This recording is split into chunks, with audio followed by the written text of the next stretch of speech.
எப்போதுமே ஒரு வீட்டில் சமையலறை சரியாக அமைந்து அங்குள்ள பொருட்களையும் சரியான திசையில் வைத்திருந்தாலே வீட்டில் பலவிதமான சிக்கல்களும் நம்மை அண்டாது. மேலும் இருக்கின்ற சிக்கலும் சரியாகிவிடும். அதிலும் தென்கிழக்கு மூலையில், அதாவது அக்னி மூலையில் சமையலறையை அமைத்தாலே பாதி வெற்றி கிடைத்துவிடும். அந்த வகையில் சமையலறை வாஸ்து பற்றிய சில குறிப்புகள் தான் இந்த வீடியோவில் நாம் பார்க்க போகிறோம். சில வீடுகளில் வாஸ்து குறைபாடுகள் இருக்கும். இதனால் தொழில் முடக்கம், காரிய தடைகள், நஷ்டம், நிதி நெருக்கடிகள் ஏற்பட வாய்ப்புள்ளது. இது போன்ற வாஸ்து தோஷங்களை போக்க வாஸ்து சாஸ்திரத்தில் சொல்லப்பட்டுள்ள விஷயங்களை நாம் சரியாக கடைபிடித்தாலே போதும். குறிப்பாக சுக்கிரனும் சந்திரனும் அதிகம் இணையக்கூடாது என்பார்கள். அதனால்தான் கிச்சனில் தண்ணீர் அதிகம் புழங்காமல் பார்த்து கொள்ள வேண்டும். சமையலறையில் ஈரமும் அதிகமாக இருந்துவிடக்கூடாது. குழாய்களில் தண்ணீரும் சிந்தக்கூடாது.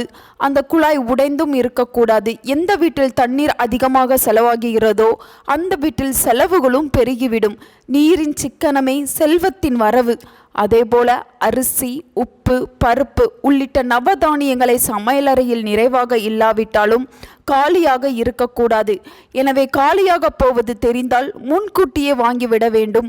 அதேபோல வடகிழக்கு மூலையில் ஒரு கிண்ணத்தில் நவதானியங்களை போட்டு வைக்கலாம், அல்லது வெறும் வெந்தயத்தையாவது போட்டு வைக்கலாம். ஆனால் திறந்த நிலையில் வைத்திருக்க வேண்டும். இவைகளை சமையலிலும் சேர்த்து கொள்ளலாம். வீட்டில் பணப்பிரச்சனை தீர வேண்டுமானால் மாலை நேரத்தில் பூஜை அறையில் விளக்கேற்றி மகாலட்சுமி படத்திற்கு கற்பூர ஆரத்தி காட்ட வேண்டும்.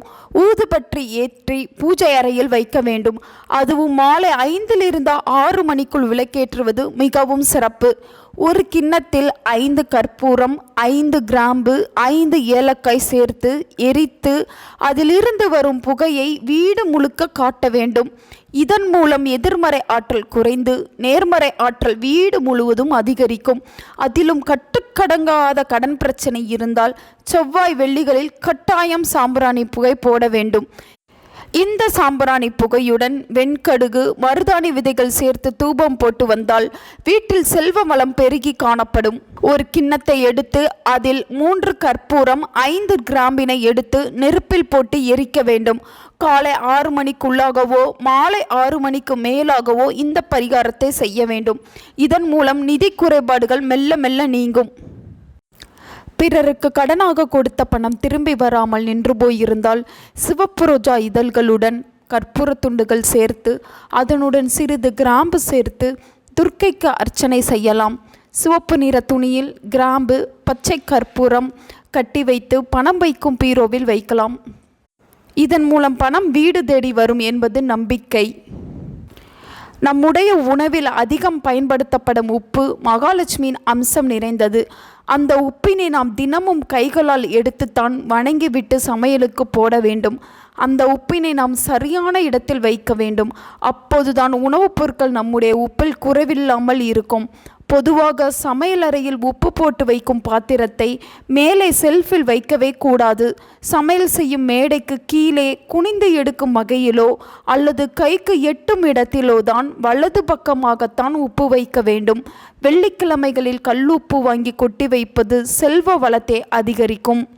நம்முடைய உணவில் ருசி கூடவும் ஆரோக்கியம் அதிகரிக்கவும் நாம் அன்னபூரணி தாயாரின் படத்தை சமையலறையில் மாட்டி வைப்பது சிறப்பானது. இதன் மூலம் வாஸ்து தோஷங்கள் இருந்தாலும் நீங்கும். காசி அன்னபூரணி உலகிற்கே உணவு கொடுப்பவள். எனவே நாம் அன்னபூரணியின் படத்தினை மாட்டி வைப்பதன் மூலம் உணவு தோஷங்கள் இருந்தாலும் நீங்கும். செல்வ செழிப்பு அதிகரிக்கும். எதையும் நம்பிக்கையோடு செய்தால் நல்லவையே வீடு தேடி வரும். உங்கள் நண்பர்களுக்கும் உங்கள் உறவினர்களுக்கும் இந்த வீடியோவை ஷேர் பண்ணுங்கள். அவங்களும் இதை பற்றி தெரிஞ்சுக்கிடட்டும். ஆன்மீகம் டிவி தமிழ் சேனலை சப்ஸ்கிரைப் பண்ணுங்கள்.